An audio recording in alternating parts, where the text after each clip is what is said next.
Hello, everyone, and welcome to this installment of Development Makers.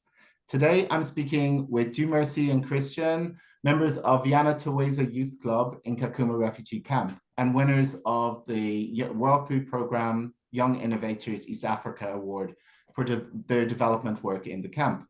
Dieu, Merci, could I ask you to start by maybe introducing yourself and Christian and telling us a little bit about Vijana Twaweza Youth Club? Okay, thank you. Dieu, Merci, Luundo. I will give also Christian to talk. I'm Dieu, Merci, Luundo. I'm Congolese by nationality. I'm from the Democratic Republic of Congo, actually. So I am in Kakuma Refugee Camp since 2016. I didn't expect to be a refugee one day, but during some challenges, especially political instability in our countries, the one of 2015 led me to become a refugee. So some of us went to Angola, others went to Congo Brazzaville. All Congolese were just trying to move neighboring countries to seek for peace. So I came in Kenya, and when I arrived in Kenya, I faced so many challenges to continue my studies. When I was in Congo already, I was already joining the university, the first class of the university, but due to the challenge, I was not able to continue. So here in Kakuma Refugee Camp, I faced so many challenges to continue my studies. First of all, because I was speaking French and everything about education was French. So I was forced to start with English courses just around here in Kakuma. And to improve my English, I decided to join the INZON, University of Geneva here in Kakuma. There, I joined the course of human rights, and after human rights, I joined the one of global health and basic medical. I was inspired by the course of global health and all those courses which were provided by the University of Geneva INZON. From there, I get to create this Vijana Twaweza club. So global health, for example, we discussed about issues like zoonotic disease, issues like food safety, food security, and I realized that in Kakuma we are facing the problem of food insecurity. Kakuma itself, it's a multinational camp. We may find Congolese, Burundian, Ugandan, almost 22 nations here. All of us, we are depending with the little amount of food that we get from the World Food Programme. Why? Because the condition of Kakuma do not favor agriculture. You know, we are in a semi-arid area and not experience a lot of rain in Kakuma Refugee Camp. The local people are pastoralists. The Chokana people, they are pastoralists, just dealing with animals, goats, cows, camels, and other animals for them to get income. So refugees are just totally depending on humanitarian support. So to clarify, these are the rations that are given out in the camp by the authorities. So refugees don't necessarily have the ability to grow their own food or raise their own animals and so on. Is that right? Yeah. First of all, refugees are not allowed to raise those big animals like cows, but they can just to have animals. Okay, right. Yeah, they are not allowed. They can just have maybe chicken, duck, something like that. And also, you know, as we are depending with the World Food Programme ration, it's now also depending with the donors they have during the year. Sometimes you can get good ratio of food, sometimes they decrease, but most of the time we just receive a little amount of food which cannot sustain a household for a period of 1 month. So refugees, they are advised to do other activity which can assist them to generate income. So from there, I realized that fish farming can be a very good system which we can use in order to increase food in Kakuma Refugee Camp, to solve the issue of anemia, to solve the issue of malnutrition. We started with so it's like a high protein food that you can small basin. And from there, I started to connect with people around the world. Some of them were just giving us motivation. Okay, you should do this, you should do that. And really, this is how we started to develop without even any resources, without even any document. We started from there, from zero, and that's why we just inspire ourselves. saying that fishing in the desert, not because Kakuma is a desert, even it's not a desert, but because we didn't have anything to start with. But sorry, just to clarify for the listeners, so Vijana Twaweza actually raises fish in the camp. So in this semi-arid region, more or less a desert, you're growing fish and food, and you're distributing it to refugees in the camp. Yeah, we are growing fish, and now to minimize the usage of water, as we were saying that we are facing challenging water, we use again the same water that from the fish to watering our crops. We also do cricket farming. So it's really previously the cricket farming was to feed. Yeah, cricket farming was to feed the fish, but now some refugees are eating cricket now. We also do duck farming there again, because I mean, I know this, but for our listeners, I think we need to explain a little bit about what Vijana Twaweza actually creates, what you do, and how you do that. I think it's such a vital story, or such an interesting story that you have, and so inspirational. I think it would be really useful to hear maybe to hear a little bit about what you do on the ground every day. Yeah, actually, yes, we started with fish farming, but also we tried to add other program, like we have now cricket. We're also doing cricket farming. You do cricket farming. Cricket farming, yes, to feed the fish, but also people who need the cricket meat. We also do crops production right now, and also we have ducks. We do also duck farming. We are planning to introduce also rabbit farming. All of these things that we are doing is just to improve the food availability in Kakuma Refugee Camp, because based on the ratio that we receive from the World Food Program, we only receive yellow peas, sometimes with maize, while we need at least to diversify food. So if we have fish, if we have cricket, if we have crops, if we have ducks meat, if you have eggs, that is our aim, and we need we hope that these things will assist us to solve the issue of malnutrition among children, which will assist us to solve the issue of anemia among children and women pregnant. Last talk with one of WFP staff here in Kakuma Refugee Camp told us among 10 children, 8 of them will have anemia. This is what was saying. So the anemia issue, it's a very challenging here in Kakuma Refugee Camp. But we hope with the solution, as we are starting small, I think we'll be able to go and we'll be able to solve some of the issues in the camp. Now, one thing I find really interesting about your project is that you are so you're creating all of these foods basically for people in the camp. So different types of food, different animal, different meats, different vegetables. You're even raising crickets for people to eat. So people are getting diverse sources of food.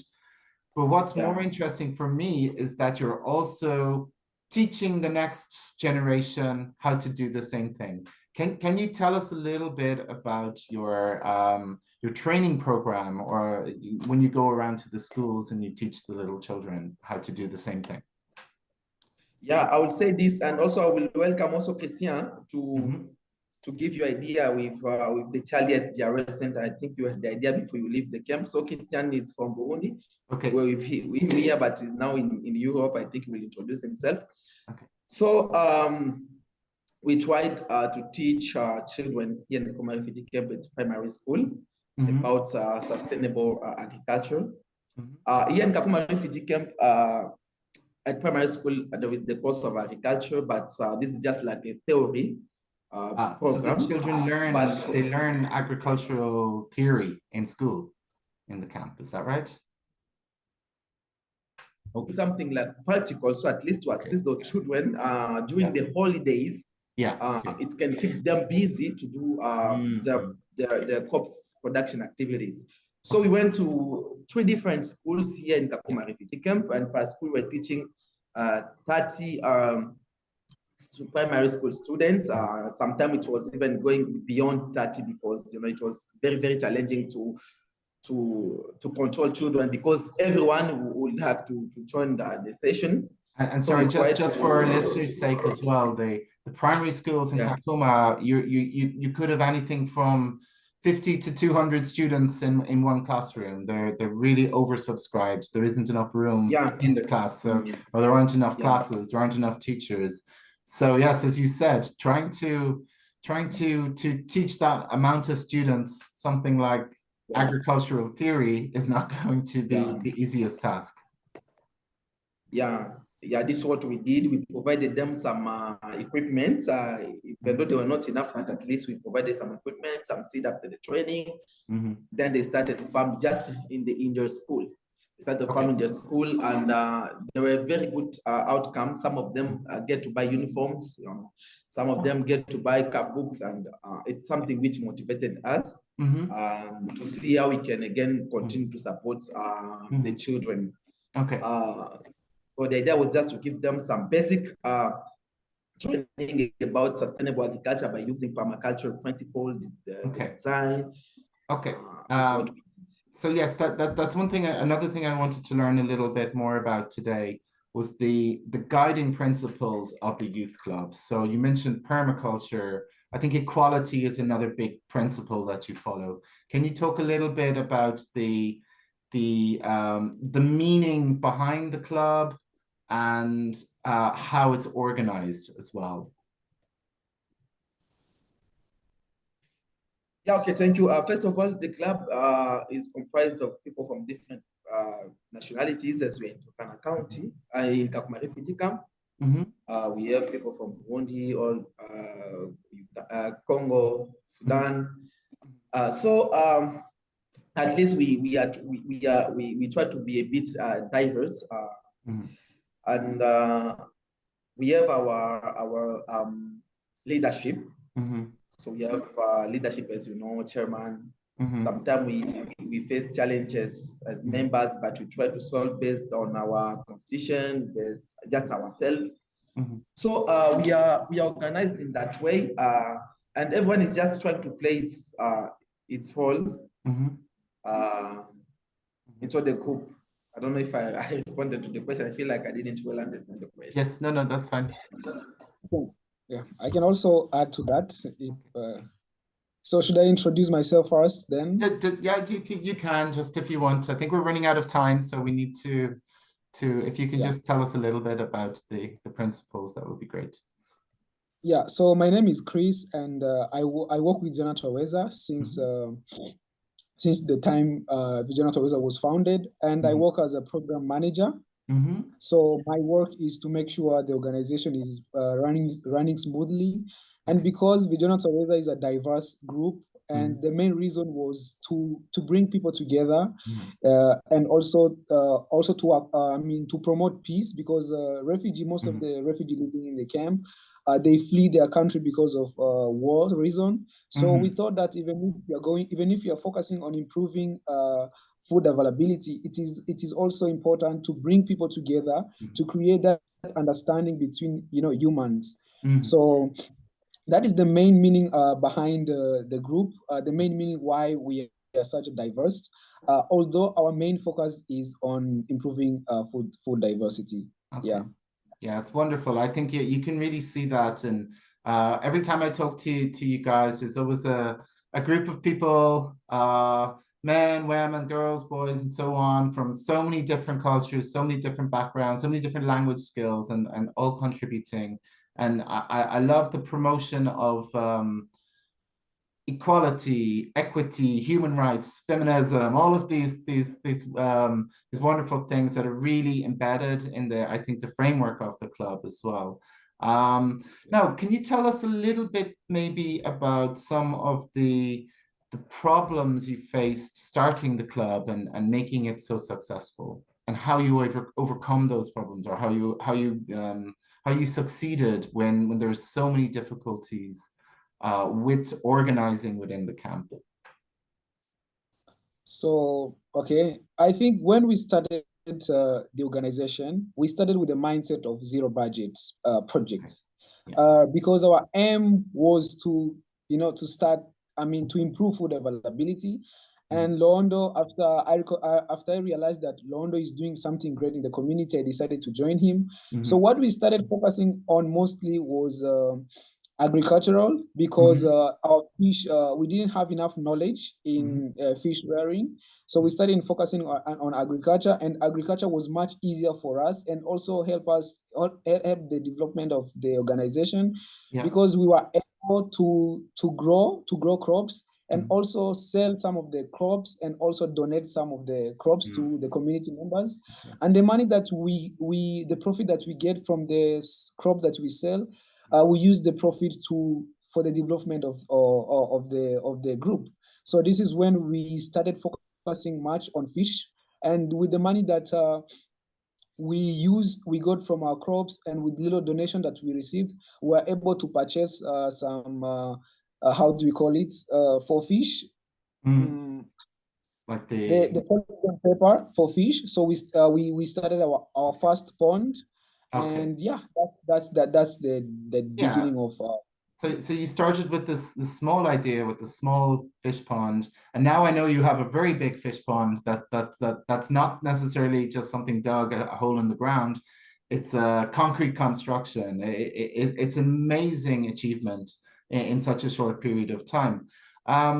What do you think is the future of Vijana Twaweza? Maybe Dieu, Merci, you're the visionary behind this, so I'd love to hear what your vision for the future of Vijana Twaweza is. Yeah, first of all, Paul, we really want to be the very big, the biggest supplier. Okay, it's well known that in Kakuma Refugee Camp we are alone doing this project for the moment, but at least we want really to scale up. We need to create something very big, because actually we have this one fish pond, but if you can compare the demands of the fish in the community do not match with what we are producing right now. We thank, first of all, the World Food Program, which is trying at least to, and even the JRS, which are trying to assist us with some grants to improve our strategy. But we want really to make this Vijana Twaweza to be very big. So that at least we can be able to motivate members, someone like Christian, yes, he was here in Kakuma Refugee Camp, he was a member of Vijana Twaweza. He worked a lot for the Vijana Twaweza, but didn't receive anything at least to motivate what he did, to motivate him from what he did, But at least he gets some knowledge, he gets to know how to farm fish. He gets sometimes even to get some opportunity for Vijana Twaweza sometime. But at least we need to create something which will be very good, even also to motivate members, At least members will get something very great. We have our friend ladies, we are working together with ladies. Some of them are facing challenge. It's unfortunate to hear some stories of those ladies. Most of the time I have time to talk with ladies, when they are working somewhere, they are just, they are forced to do something which they didn't expect, someone can force them to do what they don't want to do. Oh, I think we've lost the connection. We are doing now. You're back. If we can be able to improve what we are doing now, at least to be something very great. So Vijana Twaweza is there to support. Will be there. Let me use the future because we are just working for the moment. But Vijana Twaweza idea is really to support the community, but also to motivate those members who are working with Vijana Twaweza at least to also to be able to do something in the future. Yes, I see. Wonderful. Yeah, I think you have some really amazing spirit behind the club and a very unique way to bring people together to help themselves, I think. And I know you faced a lot of difficulties in getting the project off the ground in terms of permits, in terms of funding and so on, but you found a way to do it. And I think it's really inspirational. So I just want to say thank you very much, and maybe we'll come back in another time and hear more about the project. So thank you very much, guys, and we will look forward to hearing more about Vijana Twaweza. Thank you. Thank you for your time.